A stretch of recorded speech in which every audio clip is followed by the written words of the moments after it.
Welcome to Syndicated Nightmares, where each week we took a deep dive into an episode of Freddy's Nightmares based on the A Nightmare on Elm Street film series. Today, hosts Dave and Michelle recap and discuss their overall impression of Season 1. We'll start with the first one, No More Mr. Nice Guy, and that was basically introducing us to the series and having Freddy on trial and everything. So what was your overall on it? I thought it was pretty good. I mean, I think it differs from the movie, and there are some things that don't quite make sense, but I think it's good in setting the tone and setting the universe of the series. Yeah. What did you think? Well, I like that you said universe of the series, because now I'm thinking, oh my god, is there going to be like a Freddy's Nightmares universe to where, I mean, I guess each episode is kind of like a Marvel comic movie. Yeah, it'd be fun if they were all connected, like, Lori Petty and Leslie Dean are cousins, and oh my god, something like that. Yes, that would be so cool. Yeah. I'm sure somehow it'll come true. Right. I thought it was a good episode to start the whole Freddy's Nightmares universe to come into play. Mm-hmm. And then what did you think of episode 2, It's a Miserable Life? Oh, where the kid is robbed at the restaurant and Lar Park Lincoln is in it. Mm-hmm. I liked it as a second episode. I thought it was still kind of creepy enough to keep the momentum of the series going. Mm-hmm. But I remember there were a few like, what the fuck moments, like, wait, that doesn't make sense, or why would you do that, or that there were quite a few noticeable plot holes as well. Right. And also the second half was just sort of Lar Park Lincoln in the hospital and nightmarish things happening, but no real story for the second half. Yeah. So it wasn't one of the stronger episodes, but it definitely wasn't one of the weaker ones. Mm-hmm. Yeah. And I like, in terms of like the universe building, I like that they had they have the Beefy Boy restaurant, and then that keeps popping up in later episodes. Yes. Yeah, I have in my notes when we have Beefy Boy restaurant in the episode. Mm-hmm. Next is Killer Instinct, the one with Lori Petty, where she's a track star. Yeah. How did you like that one?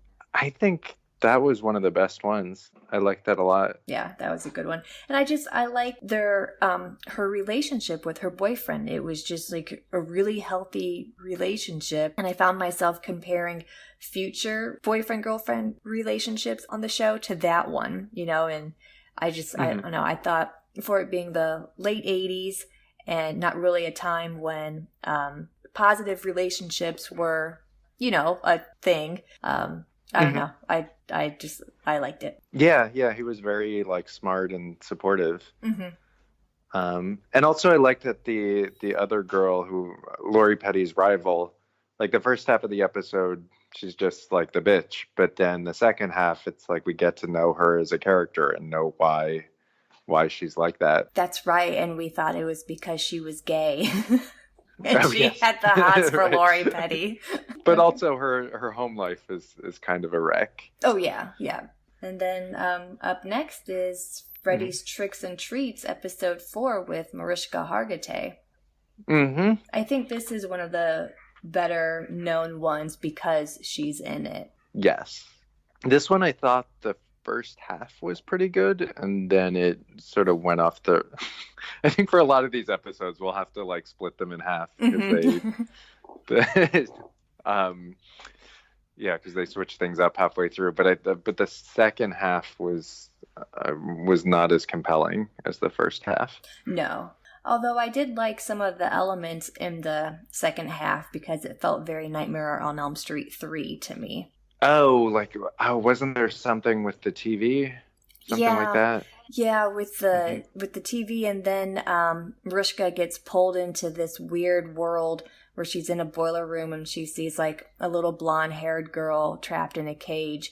And it just felt very much like Nancy and Kristen's adventures, Mm-hmm. Yeah, I forgot about that.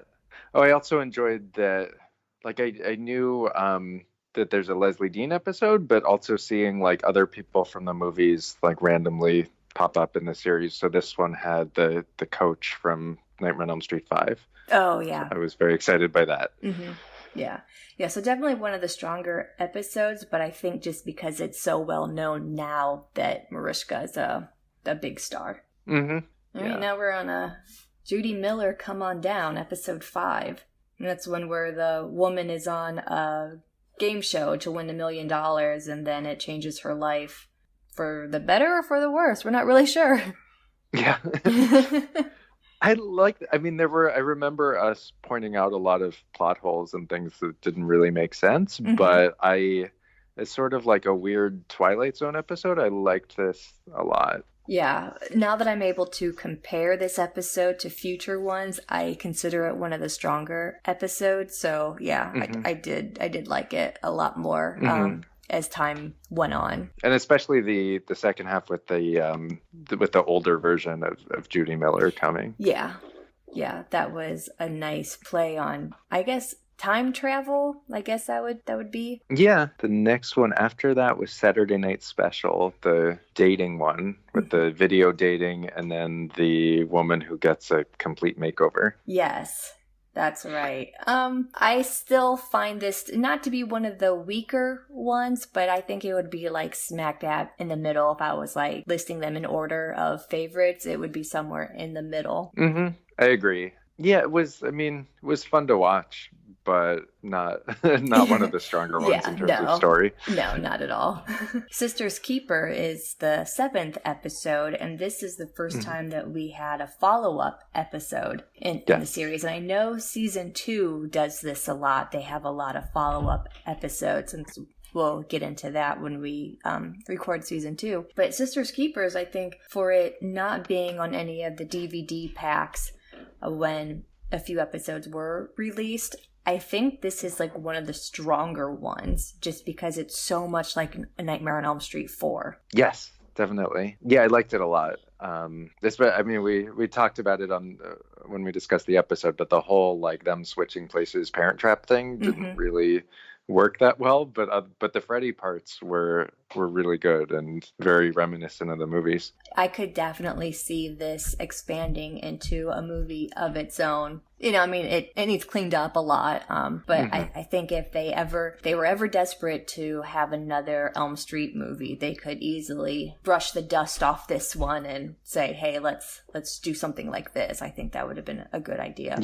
Yeah, because up until this episode, we had never really seen Freddy battle twins before. Yeah, that's true. I think whoever were to do this, they could use the twins to their advantage to where like maybe Freddy is only after one of them or something, and they like can switch places in the dream or something. Yeah.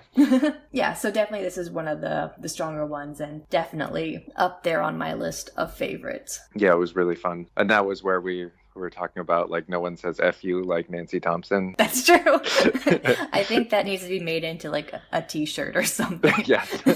You could only wear it at conventions though because nobody else would on the street. They would have no idea what that was about. Excellent. So then the next one was Mother's Day. About the guy who has the weird relationship with his mother. And then the girl whose mother is a radio host. Yeah, and just gives terrible advice to everyone who calls in. And I'm still very disappointed that this was not aired on Mother's Day and or had nothing to do with Amanda Kruger. I will fight that until the day I die. Good point. They had a missed opportunity. Did this air in the fall? I think so, yeah. I think it was in like November-ish. Maybe. Yeah, that's weird. October, November, somewhere around there. But even though I dislike it for those reasons, I still think it was a weaker episode just because there was it's not that there was too much going on. It's just that a lot of the scenes didn't match up well. Yeah, I would call this like a fun bad episode. Like it wasn't very good, but it was really fun to watch. Yeah. I agree with that. Yeah, and then after that was Rebel Without a Car, and it's about a boy who wanted to skip town, and he finds a Camaro on the side of the road and fixes it up. And he and his girlfriend always talk about wanting to leave town, and then there's like some rival biker gang that's trying to beat him up and then recruit him and then beat him up again. It's, all over the place. I thought this one was kind of the weaker ones. I know for some reason I wasn't that into it. I guess the characters, just the motivations didn't really make sense. And like the girl wanting to stay in Springwood, but there's wanting to get into Springwood's upper class. Yeah. I don't know. What did you think about it? I remember liking it solely because of the cars. I like cars. I don't know a thing about them. I just like the ones that are pretty and go fast. But and I did like it because this is the start of the whole Freddy's Nightmares universe where they bring back Beefy Boy from episode 2. The main character is working at Beefy Boy. So I liked it. Oh, yeah. I liked it for that. And then there were some pretty good death scees though in the later half. I seem to remember true. when the she girl goes was crazy at the when the girl was at the sorority. The death scenes were pretty good. Yeah. Okay. Yeah, I forgot about that. Yeah. So It did death have some scenes. good parts. Yeah. So if we were just rating the death scenes, it would be up there. But overall plot and everything, for me, it's kind of towards like the lower half of the middle. Yeah, I agree. All right. Now we have The Bride Who Wore Red, episode 10. This is the one with Diane Franklin in it. Yes. And it was so exciting to talk with her. Oh, yeah, she was great. So her character is about to get married and has a side job of finding men cheating on their wife and then tying them up and ratting them out. And we later learn in the episode why she does it and how she has issues with her parents and all that. I think I liked the second half much more than the first. The part that's centered on Diane Franklin and her sort of screwed up relationship with her parents and seducing men and blackmailing them. Yeah. I thought that the second half was much stronger. I agree with that. The second half was much stronger, but I think you kind of needed the first half to understand her relationship with her soon-to-be husband. I remember being baffled at how young they were getting married. Were they 22? Yeah. Yeah. Yeah, and Right. even when we talked to Diane Franklin, she was like, "Oh, it's just too young." So Yes.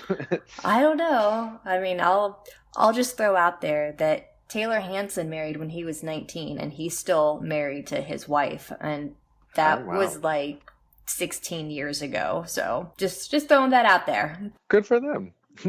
So next up is Do Dreams Bleed, episode 11. And this was about the Springwood chopper. Oh, this episode was pretty good. It was sort of it wasn't a Freddy episode, but it sort of felt like one. Very much so, yeah. I liked this episode a lot, and it was by someone who was affiliated with horror movies. I think the guy who directed Halloween 4, he also directed this one. Oh, yeah. And so it did have a lot of horror elements to it in the direction, I felt. So I think maybe that's why it was a stronger episode in my opinion. I agree. It did feel a lot like a horror movie. It had some good nightmare sequences. The only thing I didn't like about it was that they sort of made it like it was a whodunit, but it was painfully obvious. Exactly, yeah. But yeah, otherwise I thought this was one of the best ones. Yeah. I would say this was probably in my top 5. Yes, I would say. definitely. Yeah, definitely top 5. Okay. So The End of the World. This is where the girl dreams of what's going to happen. She can change the present by dreaming about the past. That's Something right. like that. Yeah. And then the CIA gets a hold of her and she has codes to nuclear bombs. And Gumby bites it in this one. Right. It's worth it just for that. Yeah, overall, I didn't care for this one, especially the end of it. I liked the beginning part of it, where she could kind of alter different timelines, but the ending, I think, really made it suffer. I loved the first half. I thought in a fun, bad way. There were scenes that I rewound and watched again because I thought they were so fun. It went off the rails a little bit in the second half. It did. Yeah. Yeah. Next up is Deadline. Oh boy. Yeah. Yeah. So it's about the teenager who works at a newspaper writing obituaries, and then he dies, and it picks up, and we don't even know what the second half is about. It's, a girl whose friends die, but sometimes they're not dead, and sometimes she's dead, and... Yeah. This one was painful to get through. It is without a doubt the worst episode of season 1. By far. Maybe the worst episode in television history. Like, it's so bad. And I'm very sorry for the people who worked on it, but it's just right. not and a good the first episode. half wasn't... I mean, the first half is definitely not as bad as the second half, but it wasn't all that strong either. Mm-hmm. Yeah, very much so. All right, so is it the worst episode for you? Oh, definitely. Definitely, okay. Yeah. All right. Next is the Brad Pitt episode, Black Tickets, where Brad Pitt and his fiancée honeymoon in Springwood, and I thought it was surprisingly good. I would put this in the top 5 as well. I thought it was a pretty good episode. I know some people don't like it for whatever reason, but even if Brad Pitt wasn't in it, as long as the acting was still good, I think that I agree with that. It's in one of the top 5. I really liked it. Yeah, and it had nightmare stuff, and first and second half tied together really well. They did, yes. It was sort of this, anxiety about growing up, and then the second half becomes anxiety about being pregnant. Mm-hmm. Yeah, and I thought the ending to it was brilliant. It was, I think, kind of risky, maybe at the time more risky than what it would be now. But I really liked the creativity behind it. It was a good, like, Twilight Zone-esque ending. Okay, so episode 15, School Days, the one about the SATs. and where we got to talk with Lisa Fuller. Oh yeah, that was nice. Great. Yeah.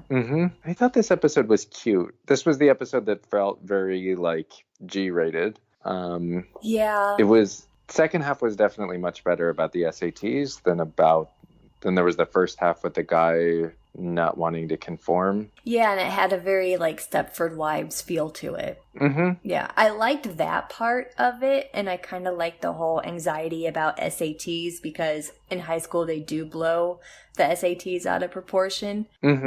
I liked it. Yeah. It's not in my top 5, maybe my top 10 for Freddy's Nightmares. Yeah, I agree with that. And this was one of the few episodes that had a happy ending. Like, he gets doesn't he get a recording deal at the end? Yeah, with Springwood Records that the woman worked at in Black Tickets. So basically the episode prior, they're kind of linking them together just with Springwood Records. The next one is Cabin Fever, the one that Leslie Dean is in and that Robert Englund directed. Yes. First half is Leslie Dean is a flight attendant and her boyfriend is an heir to a manufacturing company for airplane parts, and we find out that, like, his airplane parts shouldn't be in the air at all. I liked the first half. I thought, it was a little messy with there's like a hijacking thing that doesn't really go anywhere. But it was sort of fun that his dad who just passed away was responsible for faulty airplane parts, and so he's now trapped on this airplane that's falling apart. Yeah. Surrounded by the ghosts of people that died. So I thought that was fun. I liked it as well. I think that there could have been a lot of improvements to the script. I don't want to say that it's in my top 10, but I can't really say why it isn't in my top 10. So I'll just say that it is. Okay. It's in my top 10. And then the second half with Leslie Dean going trapped in some guy's cabin. So I love Leslie Dean, but yeah, it was just okay. Yeah, and that's like, it was just okay, and that's why I don't want to give it to my top 10, but I don't know, top 15, I'll say. Which maybe isn't that much of a compliment because there's only 22 episodes. Right. So then we have Love Stinks is episode 17. This is the one where Adam is afraid to tell his girlfriend that he loves her. And then he has a one-night stand with some girl at a party and she goes all Fatal Attraction on him. Yes. Yeah. And then there's another mention of Beefy Boy in this episode because of the second part of the storyline. Oh, yeah.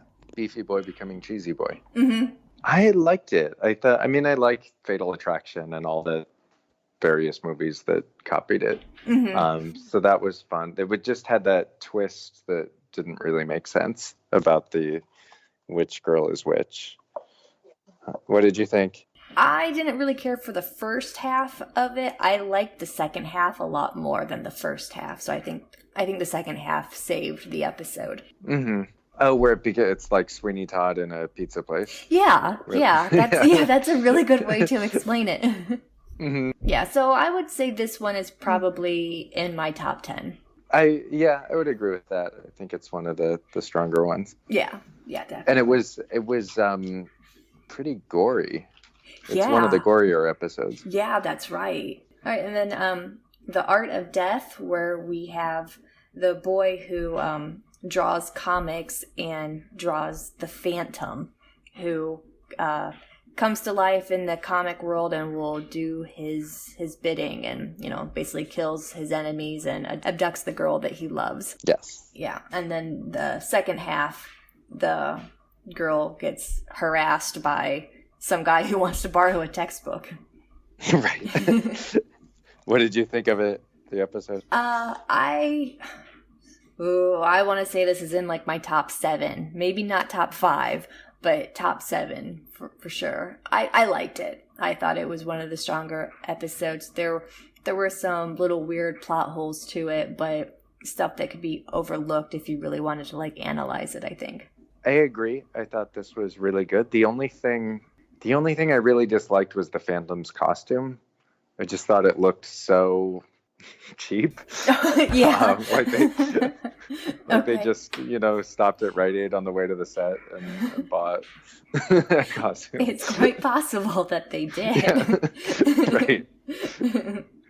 Okay. Is it in any of your top 5s or 10s? I would say top 10. Top 10? Okay. Yeah. All right. And episode 19, Missing Persons, the babysitter was overweight as a child and is babysitting and having a heck of a time not eating the children. Yes. I would not put this in the top 10. It wasn't awful, but there were definitely some fun parts I guess throughout the episode it had fun parts, and then there's the second half with the guy who wants to live a new life. But I don't know, for some reason this one didn't grab me. It was a bit all over the place. Yeah, I agree with that. I would say that it's probably maybe in my top 15 though, just because I liked some of the elements of it. I liked the Hansel and Gretel. I don't know. Parts of it kind of clicked with me, but others not so much. Eva LaRue, they kept using her over and over again as different characters, and it was very confusing. Very confusing. Yeah. But what about the light at the end of the tunnel, episode 20, where the guy who's afraid of the dark takes the job working in a sewer, and then the second half is where a video store owner is trapped in a nightmare. I loved the first half and didn't like the second half. I agree with that. Yeah. Yeah, the first half was really strong. It was good, creepy nightmare stuff. I loved the monster in the tunnels. And then the second half was just sort of, it was like Lar Park Lincoln in the hospital, where it just, it sort of goes on and on. Just this endless loop of different nightmares trying to be strung together, but there was no cohesion at all. Yeah, the second half lost me a lot. The first half I really liked. I liked them poking at 30-something with their Freddy something jab there. I thought that was really funny to show the humor in it. And this one, like you said, it was scary. It was the death scenes in there. I was like, wow, way to pull out this. They were really pushing that, made for TV. Yeah. But yeah, then it just sort of went off the rails in the second half. Yeah. Okay, well, episode 21, Identity Crisis, where this episode is where they decided to pick on 40-year-olds everywhere.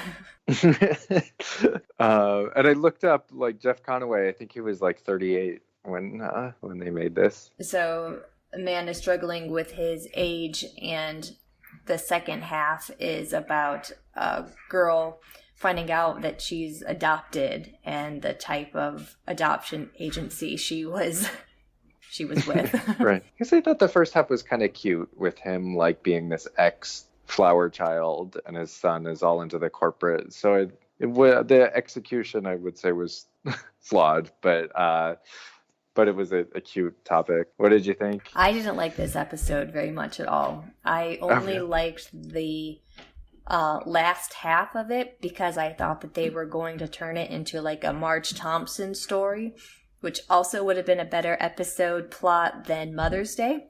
But yeah, I only liked it for that like 30 seconds where I was like, oh, are they going to do it?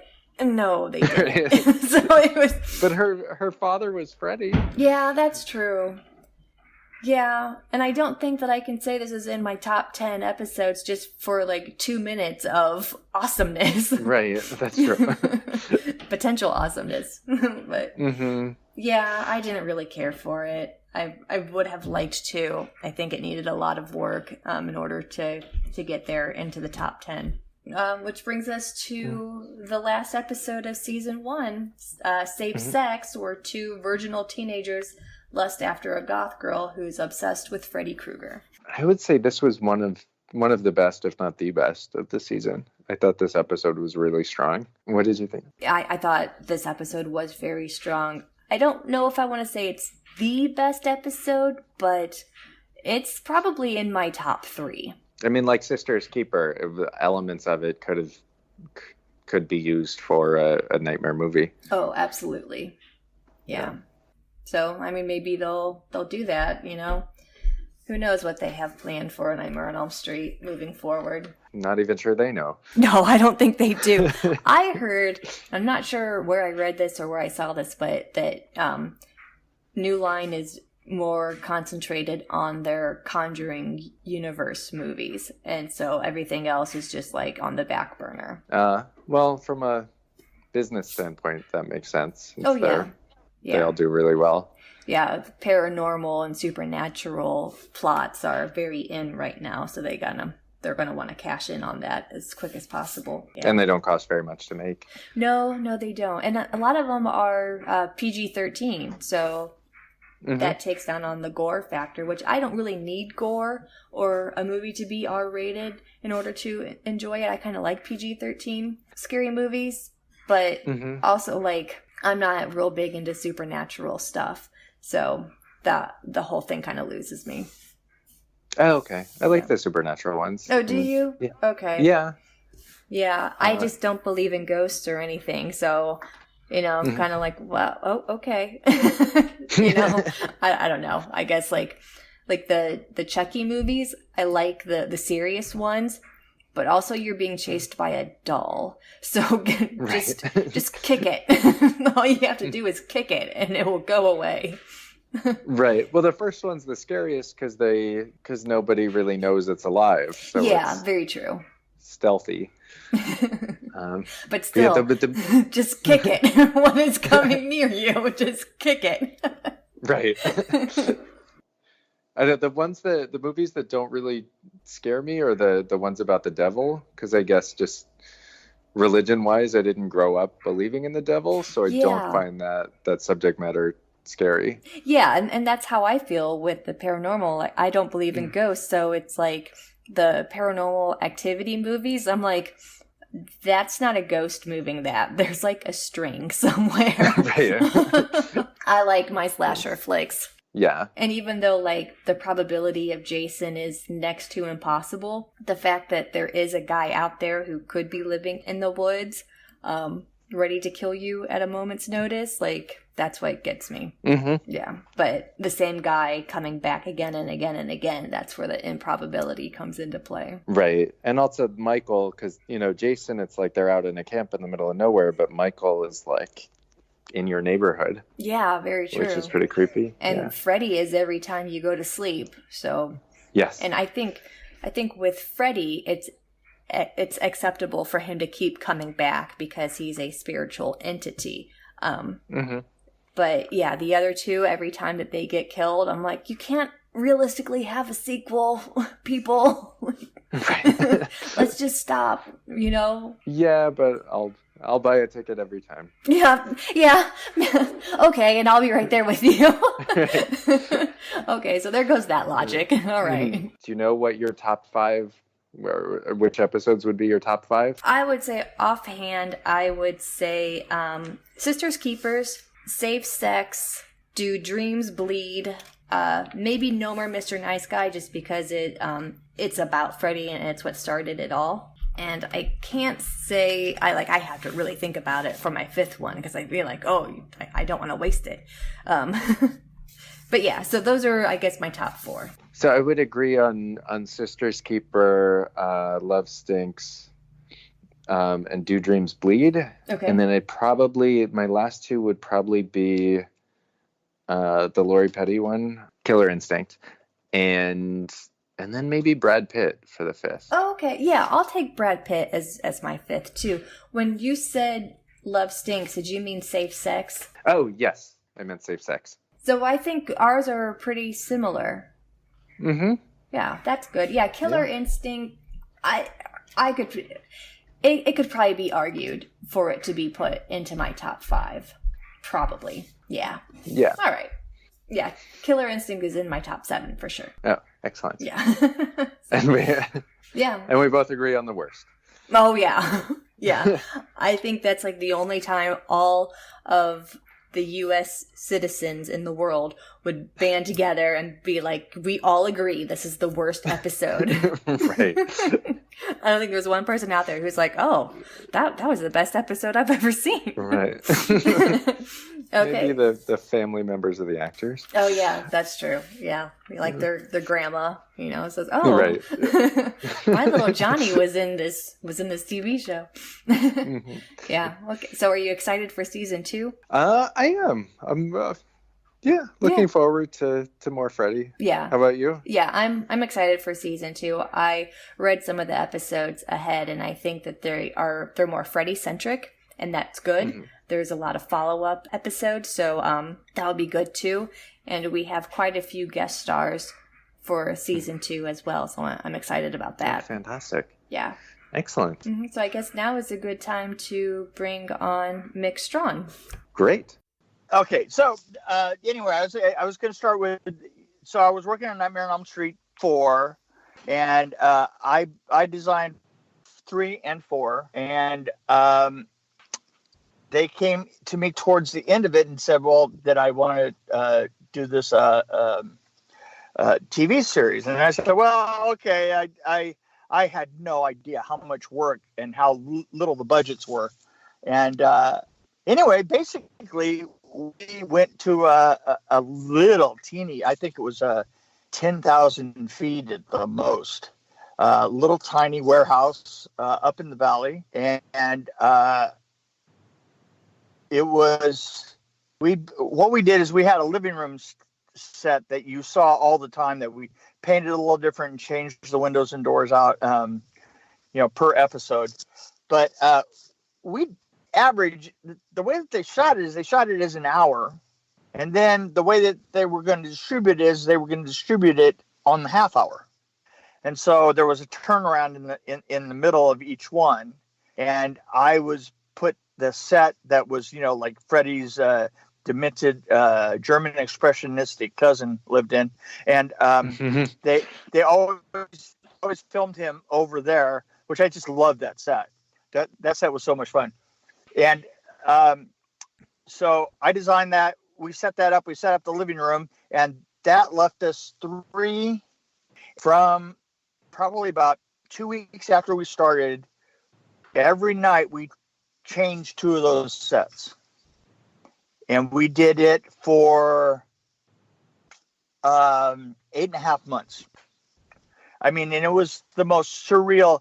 You're just so tired, and so because they had very little money, and everybody was serving all kinds of double duty, and I had a desk at the very back of the building, and I would sit.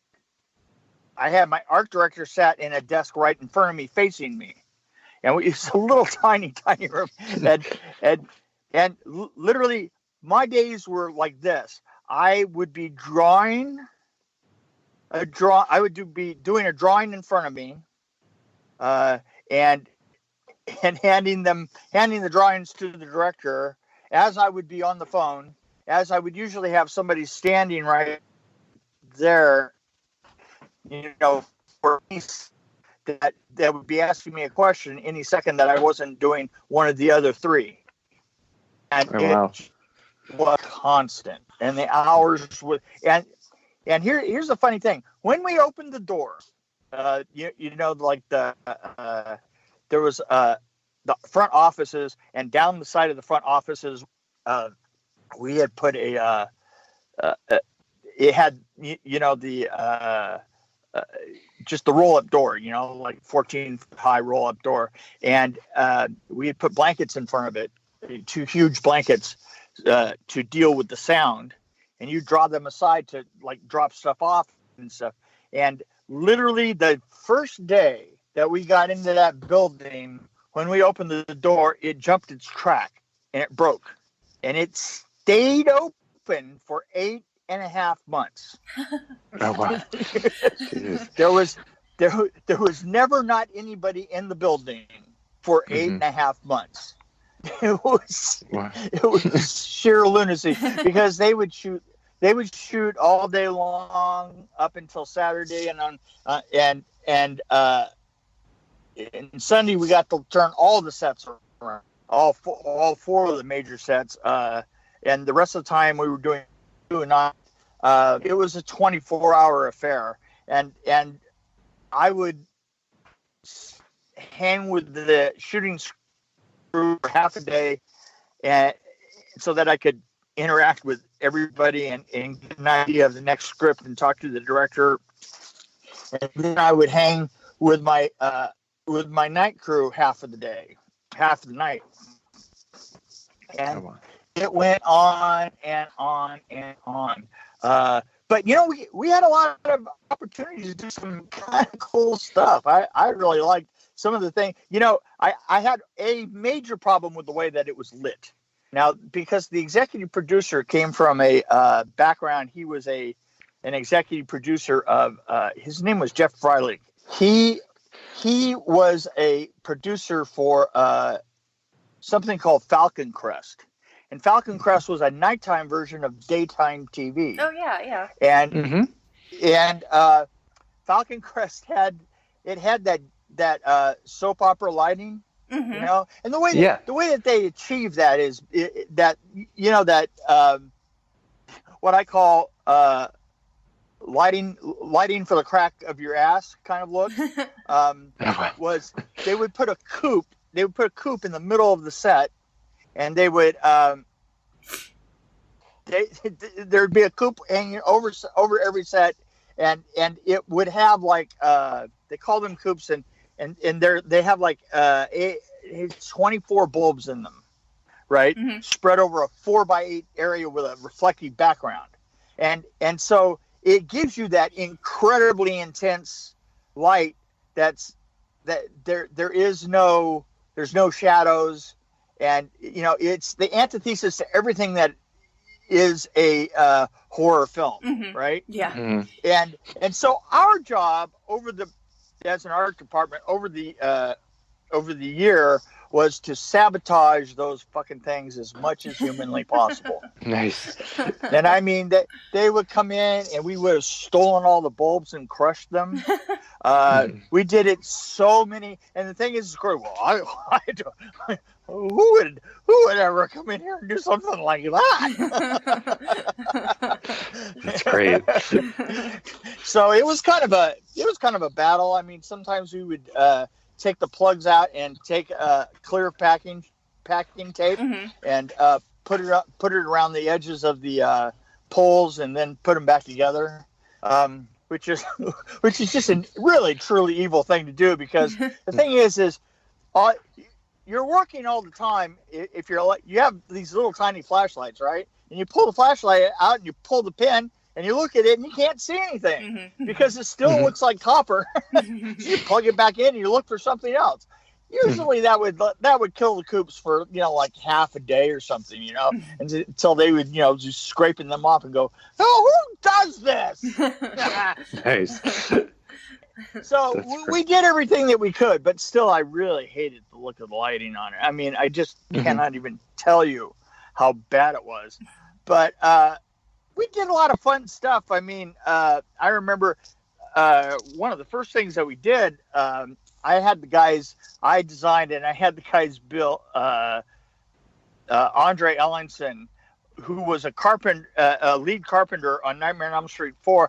I literally, when I got the job, they said, well, you have an effects person? And I walked out onto the, I just literally just yelled around the corner of my office at Nightmare on Elm Street 4 and said, hey, does anybody want to do effects on the TV show? Oh, wow. And Andre Ellison was walking by and he just stuck his head and he goes, well, shit, I'll do it. And I go, sold, you have a job. And Andre, Awesome.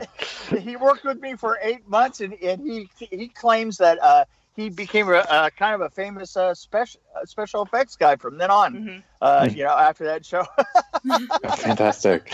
That was very much like me. I would, and then I would make sure that he wouldn't fail because I knew effects in and out. And so one of the first things that we did is we did the dental Freddy glove. Oh yeah, in the first episode. Yeah. That was a lot of fun. Those were beeper motors. The way that we did it is we put beeper motors. We did a glove and we put beeper motors in the end of each one. Okay. And then cut those little blades out. And put the blades on them. Awesome. So that was a lot of fun. But we did crazy things for no money. We built a restaurant in the parking lot. Beefy Boy. Oh yeah. Beefy Boy then turned into Cheesy Boy. That's right. Yeah. Exactly. Yeah, we did that, and I remember that we did one that I really liked the effect of it. We did an overhead shot on a kitchen, and then just took all the walls and put them on jacks that had wheels on them, and then we just pulled it apart in one shot. We just pulled it apart, and that revealed a subway tunnel that we had built on the stage, and then they go into the subway, the sewer tunnels. Okay. I always like that shot. I mean, literally the show kind of came down to I had some great, really stupid arguments on that show. I remember one time we had a set that I remember distinctly because it was the set that had the picture frames in it that didn't have any pictures in them, right? And we got this really, really, really too artsy kind of director. Yeah. That was, and he walked onto the set and I had all, and he looks around and he goes, Mick, get Mick in here. Dragged out of my office. It's like, what do you want? And he goes, and he talked. I'm not gonna, Mick. He was French, I think. And Mick, what is this? What is this set? We talked about passion. This set it was about passion.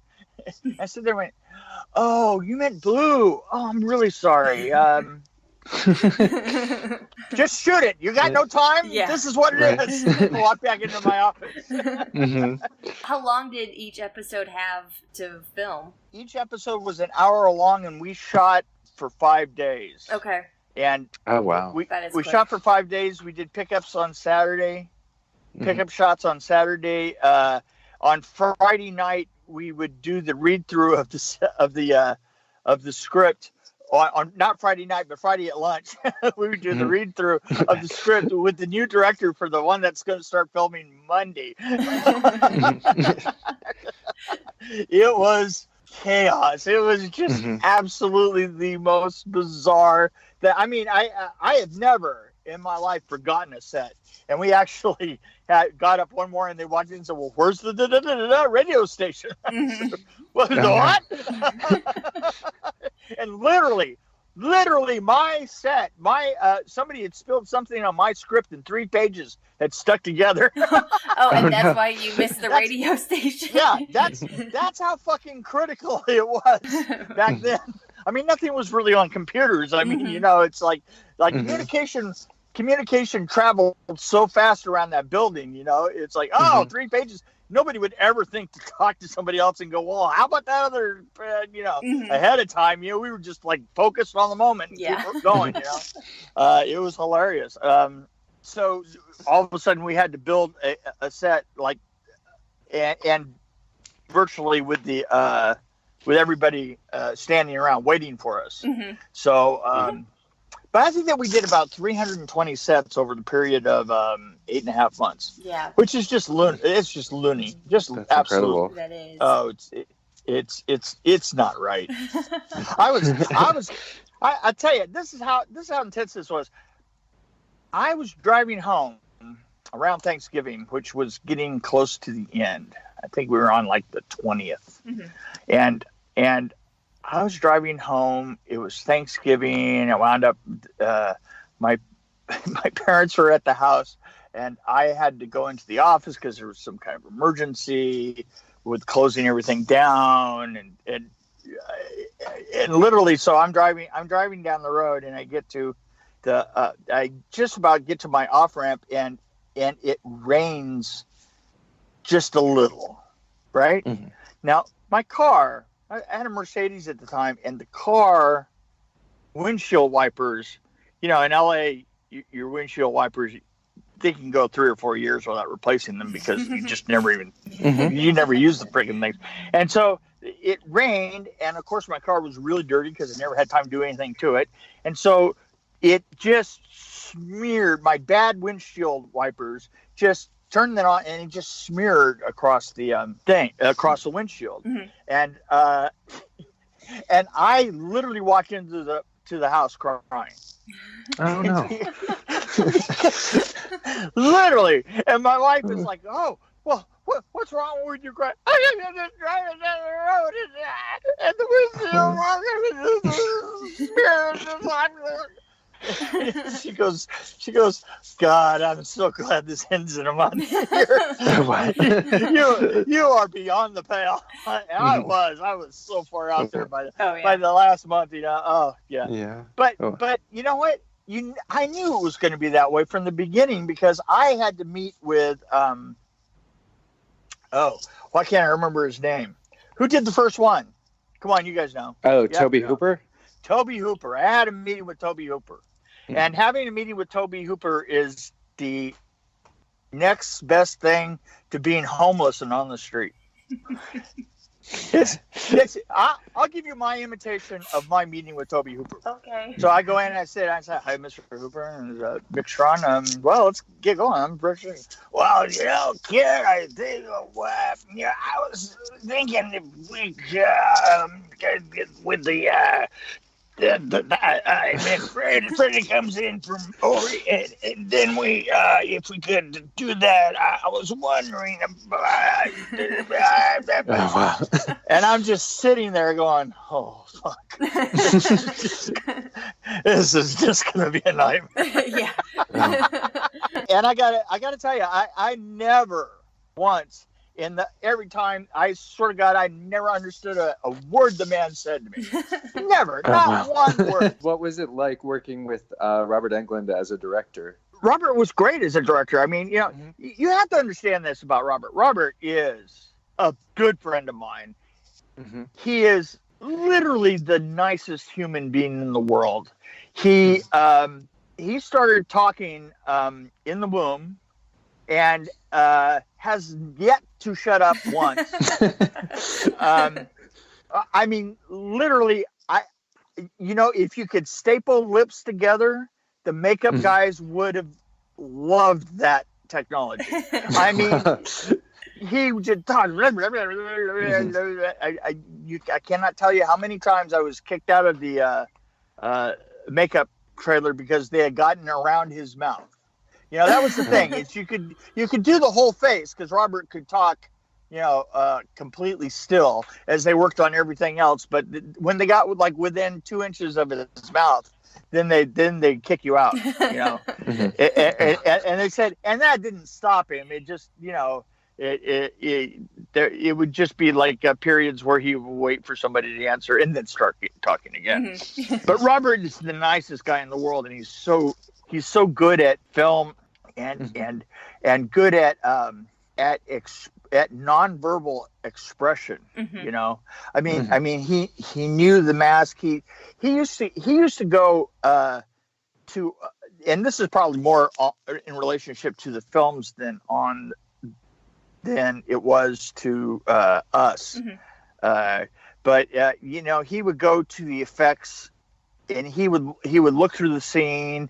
He would go get the effects, go to their shops, put the effects on so that he would know how it would feel and what the limitations would be and what he could do to help to sell the gag, because he understood that it wasn't that, it was much a part of the performance as anything was. You know what I'm saying? So he would work really, really hard with all the effects people in selling things, and his sense. I bow before Robert at all times, and he's the nicest guy to be out in public with. And I remember he and I went to the Russian the Russian circus had come to town. And they were at the Forum or something down there, and we had tickets, and we went to see it. And there was this cute little kid that came up and recognized him, without the makeup and everything. I mean, he had the greatest job in the world. Let's face it, because he could go in public and he could be recognized if he wanted to be, but he could also be a regular human being, like if he wanted to be, because nobody would know exactly what he looked like, and this was, back then. Of course, now everybody knows exactly what Robert looks like, but, back then it wasn't as widely known. The kid comes up and Robert just kind of bent down and just put his finger up and went,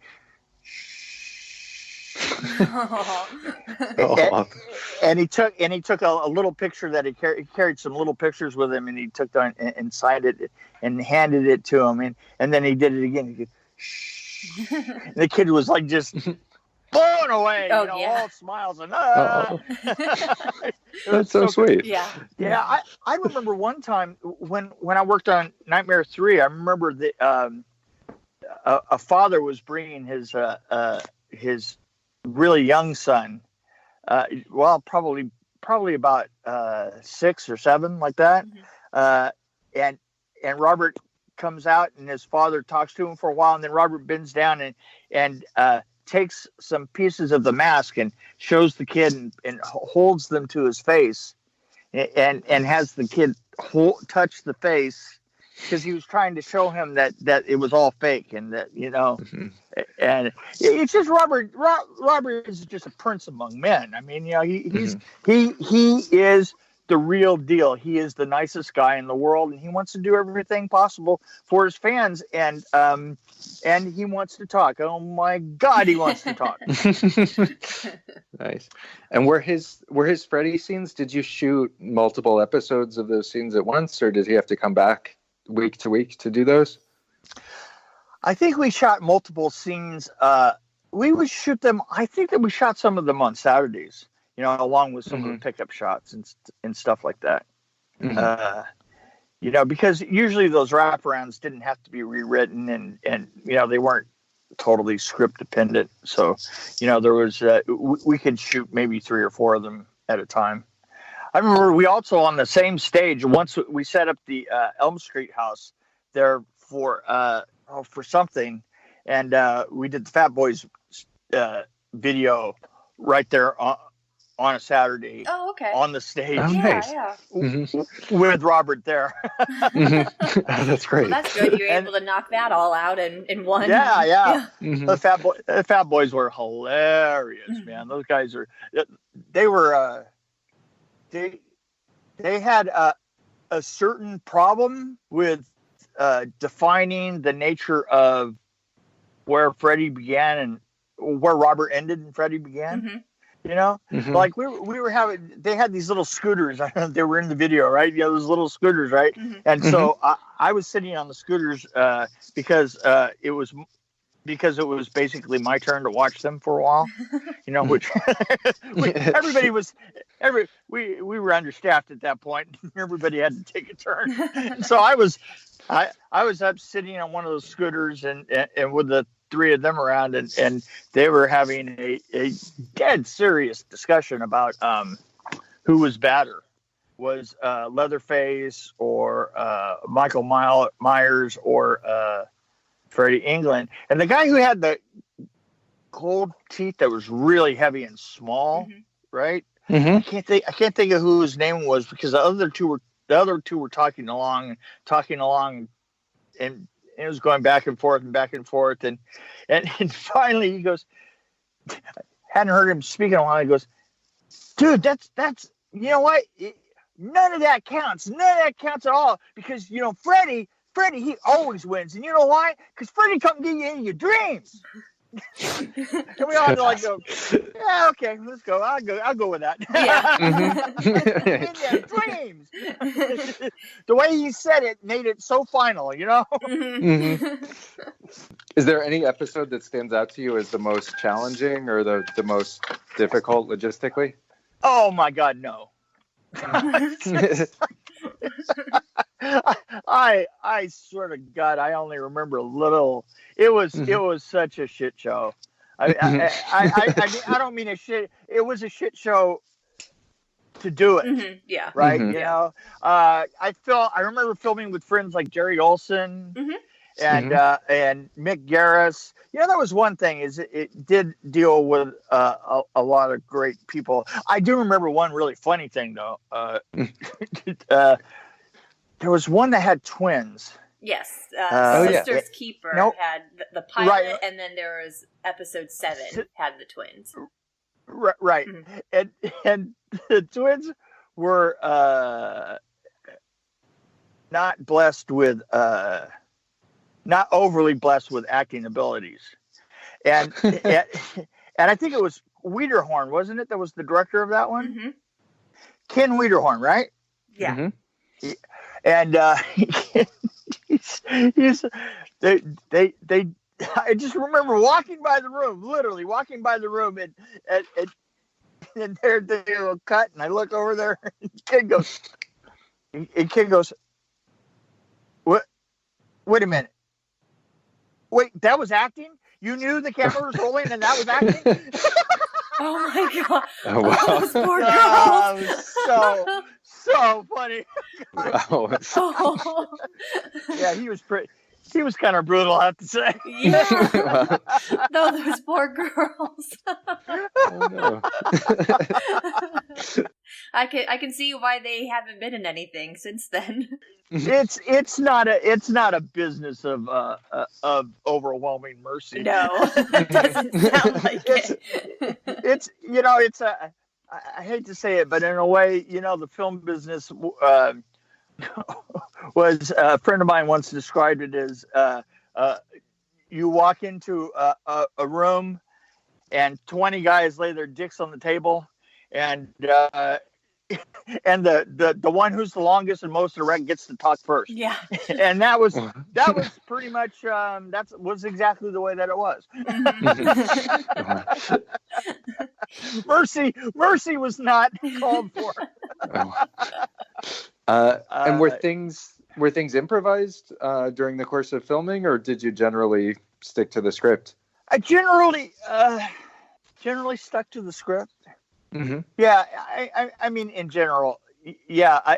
I mean, and the scripts were a lot of them were kind of awful, and I think the writing was way subpar on that. I think that some of the directors that came through were amazing. And really, I think it's part of the reason that I remember a lot of it just in a kind of scene by scene, gag by gag scene, depending on, if something interesting happened. I mean, as far as interesting things happening, none of them involved acting. I can tell you that. We did some interesting things. I remember that we made a wall melt away with lacquer thinner one time, and that was amazing. Oh wow! Yeah. It looked really cool, and it smelled really bad. Yeah, I can only imagine. We literally we made a wall out of foam. And then we built this trough on the top of it. And we put a big industrial fan in there so that we could take care of the fumes. And we literally took 5 gallons of lacquer thinner and fed it into the trough sitting on top of the wall that had holes in it all the way along, so that it would just dribble. And it did exactly what we thought it would do. I mean, it looked freaking amazing. But which being lit the way that it was, it probably looked completely like shit. Because after a while, I stopped going to seeing dailies, because it was like, I mean, the lighting just creeped me out, or the lighting didn't creep me out, and that was the problem. Was there ever an effect that you did where you kind of looked at one another and were like, I can't believe we just pulled that one off? No, we were veterans of effects by that point. No, come on. Although these guys were new, they had a lot of the guys had come through Nightmare on Elm Street 4 with me, right? And maybe the guys in the camera, thought it was amazing, but we were kind of immune to that kind of thing. Yeah. I saw in your filmography that you also worked on Tales from the Dark Side. Was that a similar environment? Well, the funny thing about it was very similar. almost exactly the same thing. And and the thing is I cut my teeth on Tales from the Dark Side because I was really good mechanically and I was really good with art, which my dad used to bring home things for us to disassemble. So, I mean, I think that by the time I was 12, I had disassembled a motorcycle. I disassembled toasters and TVs and absolutely, every possible thing that you can imagine. And combine that with my mother was an aspiring artist. And so, we would go to the museums and stuff like that. So that combination, it's funny, that combination made horror movies such a natural for me, right? Because you had to know how it worked. I mean, I always wanted to know how it worked, but I always wanted to know how everything worked. I learned a lot about lighting and how you schedule. And I'm working now on a film called Vengeance, which is in my retirement. It's a Pacific Northwest group that's doing a fan film for Friday the 13th. Oh, great! Oh, nice. But it's actually a really good script, and it's really a complete movie. And I'm going to be first AD on it as well as production designer. Oh, awesome! Oh, fantastic. So this it'd be the first time that I was actually being a first AD and not the tail wagging the dog. Because I always was. A better way to do that would be this and this and this and this and this. Excellent. So outside of working on them, you're a fan of horror movies and horror shows as well? Yeah, I am. Probably. And fantasy in general. I just saw Alita, and oh my gosh, that is such an amazing film. But being a production designer and beginning to understand more and more and more about it, it's funny. It's the older you get, the more you know how everything works and why it should work and why it is that the thing that you do wrong again and again and again becomes your style. I mean, it's just, understanding it. and if I'm going to start working again in the business, which, I kind of am, I moved out of LA because my sister died, and she did a lot of production design, and I did too. We came together on some of them. Mm-hmm. I would bring her on like the Nightmare on Elm Street, and she would do dressings and oversee painting and stuff, and I would build the sets and oversee the effects. But big films like that we would do together, and then we would do little projects, and I'd go like do Friday. I would do like Halloween, and she would go do things like comedies and stuff that I neither cared for nor cared about. And well, I like things that happen. Oh yeah. I just, when I see a movie, I want something to happen, and I believe that I think that we're starting to move back to some practical effects and some practical stuff. Yeah. Mm-hmm. And I mean, never again. I have to tell you the truth. One of the reasons I wrote my book, Behind the Screams, about Nightmare on Elm Street 4 is that doing big sets like that and every type of possible practical effect you can imagine. And that film has everything. Yeah. It has huge sets. It has, every type of practical that had been done since the 30s. We're never going to see those days again. Yeah, that's very unfortunate. Well, and we didn't know it at the time. Isn't that funny the way that it goes? That's why I wrote the book, is because I wanted to point out, I literally got 45 people together with Blake to talk about it, and then I wrote as much about it as I could too, just so that story of what it was like to do that sort of thing, and catch all these people, at the nascent beginnings, not the utter beginnings, but the after you sort of knew that they were going to be good, and just grabbed all those people and threw them together just before their careers took off, and man, and we didn't have a script to get in the way. Well, if they were to ever reboot Freddy's Nightmares, would you want to be a part of it? Oh God, no. No. You're the only person who has said no. Well, who have you talked to? We've talked to Diane Franklin. We talked to Lisa Fuller. Oh, yeah. I think we talked to somebody else. And yeah, you're the only person who has said no. What did Lisa do? She was my painter. She No, she was in School Days, the one about the SATs.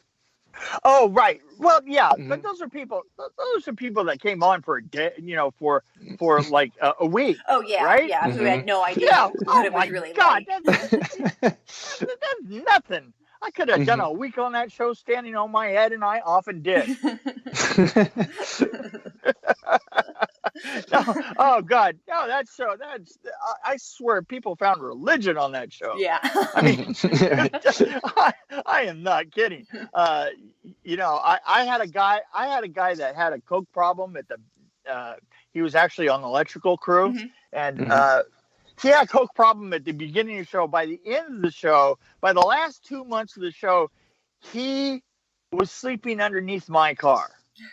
Now I had a 1954 panel van, right? That was lifted up in the air and had big wheels and stuff like that. And I had to check before I took off in the morning, because I had to check, because I swear to God, 8 out of 10 times in the last 2 months he was sleeping underneath my car. Dude, you know what? I'm going to be tired someday, and I'm not going to check, and I'm going to run your ass over, and I'm going to feel bad about it. I'm going to feel bad about it, but I'm not going to feel guilty. So stop sleeping under my car. Just one quick off-topic question. I saw that you also you worked with Anthony Perkins as a director. Yes, just wondering I did. what that was like. Anthony Perkins was an interesting cat. Mm-hmm. He was kind of nice, but he was also very mercurial. Mm-hmm. You know, I mean, he could be nice even when he shouldn't have been, but you could never figure out quite why he would get pissed off when he would get pissed off. But I do have a great Anthony Perkins story. Okay. Anthony Perkins, and I discovered this later that Anthony Perkins had an overall philosophy that included occasionally working while he was frying. And one day, I'm on the set and I was doing special effects and they're looking for Anthony and they can't find him anywhere. And I had to go back into the back of the stage, the deep dark back of the stage where we had where they had scene docked all the sets. And scene docking is when you take all the flats from all the different sets and you just park them right next to each other, blah, blah, blah, blah, blah, in a row, right? Mm-hmm. And two of them, if I went back there and two of the flats are about like somebody put in the flat salt and then taking the ones out that were between these, and one of them was a doorway that of course led right into the side of the next set, right? You know, when you open the door, and the other one that was facing it was like had flower wallpaper on it, and it had a window that looked out onto the set that was up against the side of it. And there was like 3 feet between them because those sets had been taken back out, right? The other flats. And so I just walked past that, you know, and I thought, wow, there's somebody down in there. There's somebody like, you know, and the flats are usually about between 10 and 14 feet long, you know. And I walked back and I looked down there and there's Anthony Perkins. And what he is doing is this, because I kind of like just watched it. It's Anthony, and he didn't hear me. But what he was doing was he was opening the door and looking at the flat and going, well, that's not right. And then shutting the door and turning all the way around immediately and going over to the window and separating the curtains and looking out and seeing the flat. And then he would literally say, well, that's not right. And he let the curtains go, turn immediately all the way around and look back at the door and go back to the door and open the door again. Wow. So I observed that behavior and I thought, oh man, it's true. He is frying on the set. I went down there and I kind of like very gently said, Anthony. He said, oh, Mick, I am having a terrible time. He says, where the fuck am I? I go, you know, Anthony, let's go over here to this way, and had to lead him back to set. So that's, you know what? I have to say, that's not bad behavior. It's a little odd, but I'll accept that over being a dick any day. Oh, sure, yeah. Oh, yeah, definitely. See, you have to keep a tally of these things in your head over your life, you know, because you know, overall, towards the end of, you know, I think that the dishonesty and dick swinging thing in Hollywood, that when my sister died and I packed everything up and got away from Hollywood, you know, about 4 years ago, you know, it surprised me that the rest of the world isn't actually as much that way. And I'm living in, you know, redneck Republican country. Yeah. And it's like they walk around with guns and stuff. And I said, yeah, you'd last for 3 minutes up against a key grip that's got a gripe against your ass. You actually have the war stories to tell, not them. That's right. That's exactly. You look good and all, but Jesus. Okay, so last question before we let you go. Is there anything about Freddy's Nightmares, that a story or something that you haven't told that you were just dying for the world to know about Freddy's Nightmares and your involvement with it? Not really. I mean, honestly, if I sit and think about it, I could probably come up with one story after another. But I think I've done enough. Okay. I think I've done enough damage. I have done enough damage for this phone call. Okay. Don't you think? You have to get to the point to where you're old enough to just not care anymore. Very true. You know, Very true. I have lost that. You know, that little guy that rides back in the back of your head and goes, "Oh, you shouldn't say that." Yeah. I killed that guy about 10 years ago. Okay. Nice. Died a horrible death. Are there any conventions coming up that you'll be at that fans can come over and say hi? Oh yeah, well, you know what? You can come get my book at Crypticon. You can get the book at Behind the Screams book.com. Okay. You can always hear me on my podcast with Kurt Thomas. That's behind this. It's called the Dream Master Review, and we do irreverent film reviews because irreverence is the only language I speak. Hey, it's been a blast. You guys, are very tolerant human beings. No, it was great speaking with you. Yeah. Did anybody else come up with any stories? Oh, wait, can I tell you just one more story? Yeah. Because of course, because this will keep you amused. Okay. There was a challenge at the very beginning that continued on through the series, and it's called the Duck Challenge. And it was a competition between us and the Grips to see how many rubber ducks we could get onto the set at any given time. Okay. And I mean, literally, if you know that, it will start to get funny to you because the Grips did it with shadows, and we did it in paintings and put little rubber ducks on, or you know, like you put a mallard, you know, and paint it yellow and stuff, and just to let you know that it's there, and if you keep looking at it, eventually you will. Eventually, you're going to have to see a duck. Okay. Because the challenge went for 320 sets. Yeah. Wow. Okay, we'll have to rewatch season 1 now and just count all the Yeah, ducks. there you go. Hey, I have a question for you. Sure. And this is just for pure your opinion and just curiosity. Which was the better season, the first or the second? I will not feel bad if you say the second. I would say the first, but I do like that the second season has more Freddy in it, but that's why I like the first season better because it has more originality to it. Yeah, I was... Go ahead. Oh, and I haven't seen all of the second, but from what I've seen, I thought the first was more creative and fun. Well, you guys are just the most wonderful suck-ups. You guys have a great day now, okay? Thank you. You too. See you. Bye. Bye. Thanks so much. Everyday Network creator Jerome Wetzel wonders things. Funny things, inspirational things, weird things. Most of them are crap. But every once in a while, say once a day, he thinks he has a thought someone else might appreciate. More often than not, he's wrong. But that hasn't stopped him from launching Jim's Daily by Jerome Wetzel on Facebook.